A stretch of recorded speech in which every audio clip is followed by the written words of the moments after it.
Hello good morning students આપણા subject system analysis and design માં આપણે આગળ એક નવો ક્વેશ્ચન જોશું. આપણો ક્વેશ્ચન છે question number 4. Who is system analyst? Explain its role. Means કે સિસ્ટમ એનાલિસ્ટ કોણ છે અને એને શું કામ કરવાના છે એ આપણે આજે આપણા ક્વેશ્ચન નંબર 4 માં જોવાનું છે. અને question number 5 describe types of user. કેટલા પ્રકારના યુઝર આવે છે એ ક્વેશ્ચન પણ આપણે આજના લેક્ચરમાં જોવાનું છે. આજના લેક્ચરમાં ટોટલ આપણે બે ક્વેશ્ચન જોશું. એક ક્વેશ્ચન છે who is system analyst and explain its role. તો આપણે જોઈએ question number 4. System analyst. The system analyst is a person who is truly aware of the system and guide the system development project by giving proper direction. System analyst છે એ કોણ છે? તો કે the system analyst is a person who is truly એટલે આખું truly નું ગુજરાતી થાય બધું જ. who is truly aware of the system કે જેને આખી સિસ્ટમ નો ખ્યાલ હોય. aware હોવું એટલે ખબર હોવી એને આખી સિસ્ટમ નો ખ્યાલ હોય છે. And guides the system development project અને જે કોઈ પણ સિસ્ટમ ને લગતો પ્રોજેક્ટ ડેવલપ થતો હોય એને શું આપે છે? માર્ગદર્શન આપે છે. By giving proper direction. Proper ડાયરેક્શનમાં ગાઈડન્સ મળવું જોઈએ. એ ગાઈડન્સ આપણને પ્રોજેક્ટ ડેવલપ કરતી વખતે કોના દ્વારા મળે છે? તો કે સિસ્ટમ એનાલિસ્ટ દ્વારા. He is an expert. એ કેવા હોય છે? એક્સપર્ટ હોય છે. He is an expert having technical and interpersonal skill to carry out project tasks required at each phase. Project develop કરવાના દરેક સ્ટેજ માંથી એને જે જરૂરિયાતવાળા જેટલા જે કંઈ પણ કામ હોય, જે કંઈ પણ ટાસ્ક હોય એ ટાસ્કને બહાર લાવવાનું અને એની સ્કિલ ઓળખવાનું. કેવી છે? ટેકનિકલ યા કેવી સ્કિલ છે? સ્કિલને બહાર લાવવાનું કામ કોનું છે? સિસ્ટમ એનાલિસ્ટનું. એ કામની અંદર સિસ્ટમ એનાલિસ્ટ કેવા છે? એક્સપર્ટ છે. આગળ જોઈએ. he pursue to match the objective of information system within the organization goal. he pursue એનું કામ કન્ટિન્યુ રાખે છે. pursue નું મીનિંગ થાય કન્ટિન્યુઅસ રાખો, ચાલુ રાખો. he pursue to match the objective of information system. તમારી જે સિસ્ટમ હોય છે એના જે કંઈ પણ હેતુ હોય છે એને મેચિંગ કરવાનું કામ એ કન્ટિન્યુ શું કરે છે? ચાલુ જ રાખે છે. With the organisation goal. જ્યારે તમારી સિસ્ટમ ડેવલપ થતી હોય તો તમારો એક ગોલ તો નક્કી જ હોય કે તમારી કયા સિસ્ટમ તમારે ક્રિએટ કરવાની છે. તો એ ગોલની સાથે જેટલા સ્ટેજ ઉપર એ કામ કરતો જાય દરેક સ્ટેજના ઓબ્જેક્ટિવને એ પોતાના ગોલ સાથે શું કરે છે? મેચ કરે છે. આગળ જોઈએ. Role of system analyst. System develop કરવા માટે સિસ્ટમ એનાલિસ્ટનો શું રોલ છે એ જોઈએ. defining and understanding the requirement of user through various fact finding technique. defining and understanding એટલે કે જે કામ હોય એને ડિફાઇન કરવું અને એને સમજવું. ફરીવાર defining and understanding the requirement of user. યુઝરની જે કંઈ પણ રિક્વાયરમેન્ટ હોય એ રિક્વાયરમેન્ટને ડિફાઇન એટલે કે દર્શાવે છે અને એને સમજાવે છે. defining and understanding the requirement of user through various fact finding technique. અલગ fact finding technique દ્વારા એ યુઝરની રિક્વાયરમેન્ટ શું કરે છે? ડિફાઇન કરે છે. fact finding technique આ ક્વેશ્ચન એક્ઝામની અંદર 14 માર્ક્સમાં પૂછાઈ શકે છે. સેકન્ડ યા થર્ડ યુનિટની અંદર આખો ક્વેશ્ચન આવશે. explain fact finding technique. એ 3 કે 4 પ્રકારની fact finding technique છે. એ ટેકનિક તમારે આગળ બીજા યુનિટની અંદર ભણવામાં આવશે. આગળ જોઈએ. prioritizing the requirement by obtaining user concerns. અલગ યુઝરના જે કંઈ પણ મંતવ્ય આવેલા હોય એ મંતવ્યને શું આપે છે? પ્રાયોરિટી આપે છે. કે કયા યુઝરનું મંતવ્ય વધારે સારું છે તો એને પ્રાયોરિટી પહેલી આપવી. એવી રીતે એનું કામ છે. આગળ જોઈએ. gathering the facts or information and acquire the opinion of user. gathering અથવા તો collecting બંનેનો મીનિંગ સરખો છે. ભેગું કરવું. gathering the facts જે કંઈ પણ facts એટલે કે જે સત્ય હકીકતો હોય એને શું કરે છે? ગેધર ભેગું કરે છે. gathering the facts or information માહિતી અથવા તો સત્ય હકીકતોને ભેગી કરે છે. and acquire the opinion opinion of user, અને યુઝર પાસેથી ઓપિનિયન શું કરે છે, મંગાવે છે, યુઝરના મંતવ્યો મંગાવે છે. આગળ જોઈએ, maintenance analysis and evaluation to arrive at appropriate system which is more user friendly. Maintain analysis, જે સ્ટેજ ઉપર જરૂર પડે તેનું એનાલિસિસ, એનું જે કામ છે એને શું કરતા જાય છે, સાથે સાથે મેન્ટેન કરે છે. એન્ડ ઇવોલ્યુશન, ચકાસવાનું કામ પણ શું કરે છે, ચાલુ રાખે છે. Maintain analysis and evolution to arrive at appropriate system which is more user friendly. જેટલું બને તેટલું યુઝરને વધારે સમજાય એ રીતે. યુઝર ફ્રેન્ડલી નો મીનિંગ શું થાય, એકદમ સરળ, કે જેથી યુઝર સરળતાથી સમજી શકે. જેટલું બને એટલું યુઝર ફ્રેન્ડલી સિસ્ટમ બનાવવાનો શું કરે છે, પ્રયાસ કરે છે. આગળ જોઈએ, suggest many flexible alternative solution. ઘણા બધા એવા અલ્ટરનેટિવ સોલ્યુશન હોય.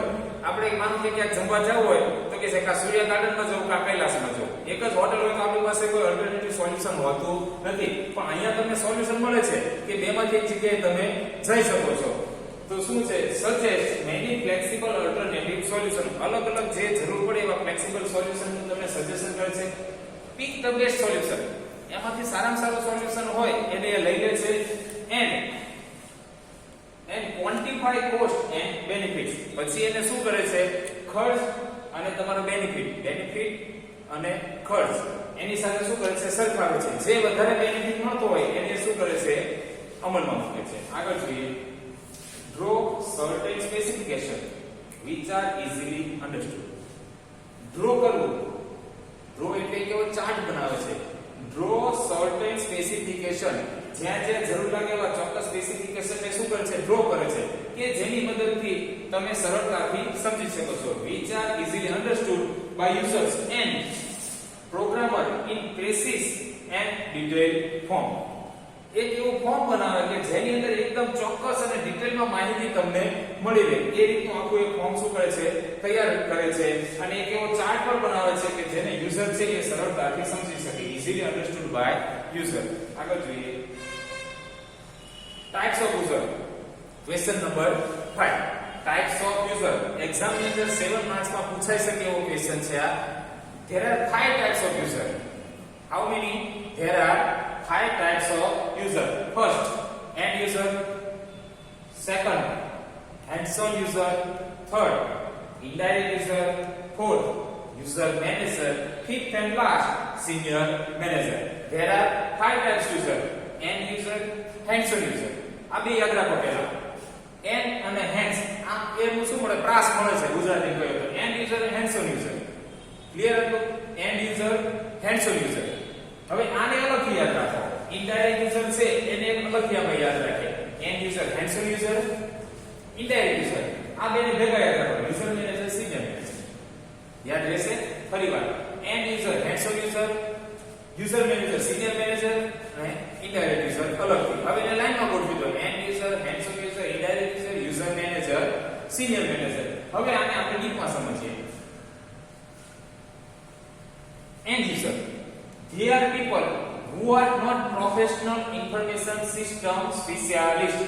એવા માણસો કે જે પ્રોફેશનલ સિસ્ટમ સ્પેશિયાલિસ્ટ નથી, કે જેને કોમ્પ્યુટર ઉપર ક્યારે કામ કરેલું હોય નહીં તેવા માણસો. But who use computer to perform their job.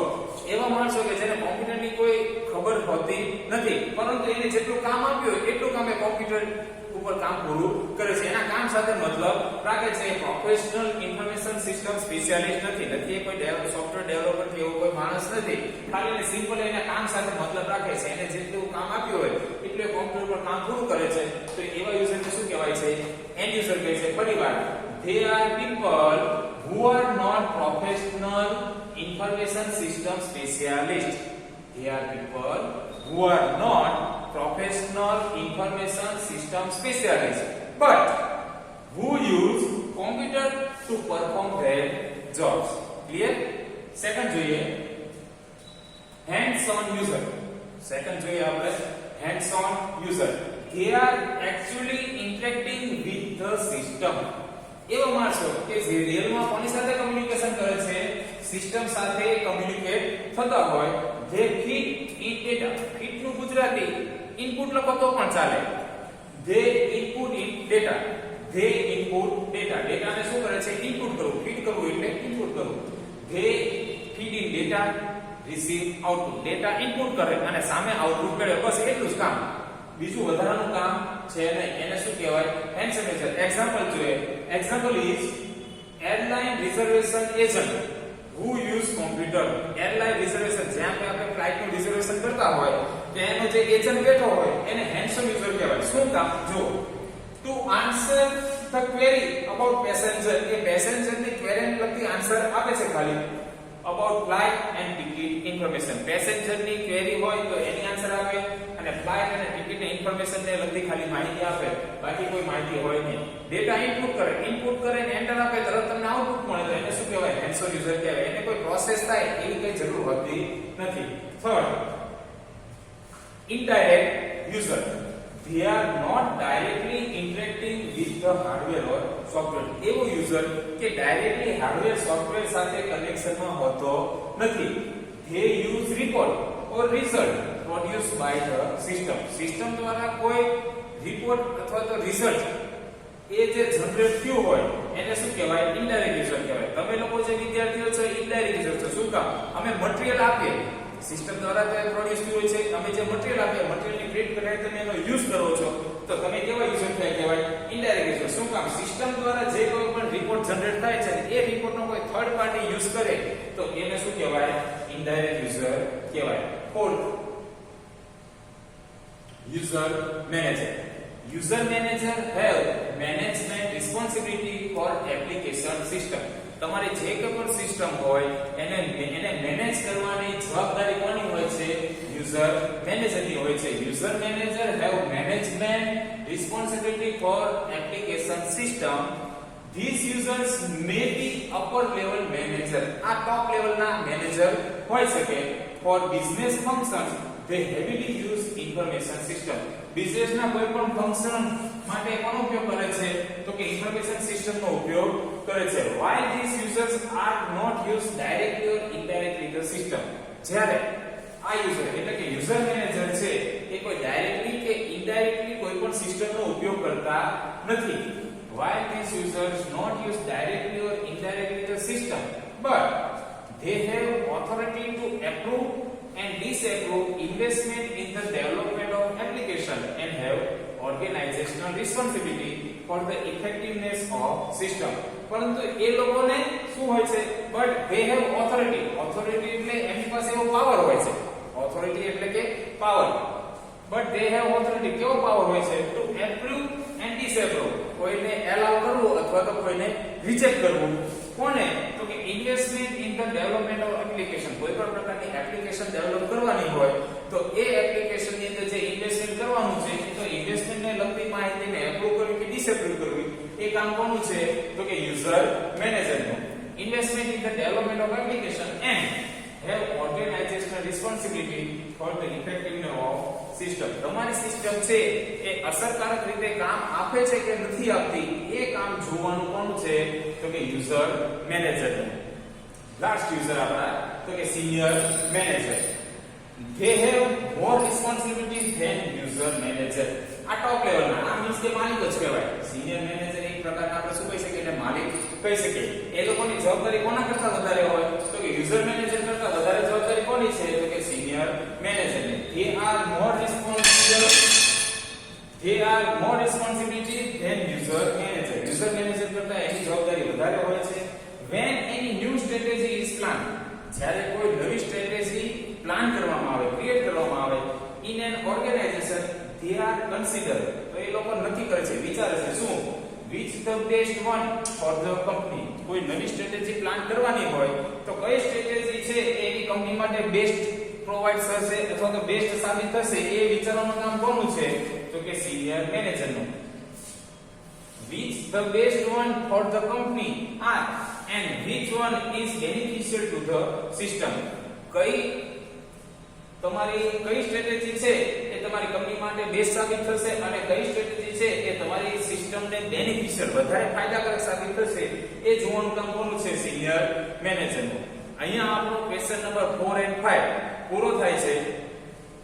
આ ચોથો અને પાંચમો ક્વેશ્ચન પણ તમારે નોટ ડાઉન કરી લેવાનો છે, એ કમ્પલસરી છે. જ્યારે પણ તમે કોલેજ ચાલુ થાય તમે મારી પાસે આવો કે સર આમાં આ પોઈન્ટ સમજાતો નથી, તો આ ક્વેશ્ચન તમે લખેલા હશે તમારી જાતે તો જ ફરીવાર સમજાવવામાં આવશે, નહીં તો સમજાવીશ નહીં. જ્યાં સુધી લખશો નહીં ત્યાં સુધી સમજાવીશ નહીં. અત્યારે તમારી પાસે ઘણો ટાઈમ છે એટલે જેમ જેમ એક એક ક્વેશ્ચન કોઈ પણ સબ્જેક્ટના, મારો એક સબ્જેક્ટ નહીં, કોઈ પણ સબ્જેક્ટનું જે કે પણ ચલાવવામાં આવે એટલું તમે ઘરે લખતા રહો તો તમને વધારે આઈડિયા આવશે. થેન્ક યુ મિત્રો. once again thank you Jayesh sir, teacher sir and Sonal madam. Thank you મિત્રો. Stay home, stay safe. Thank you.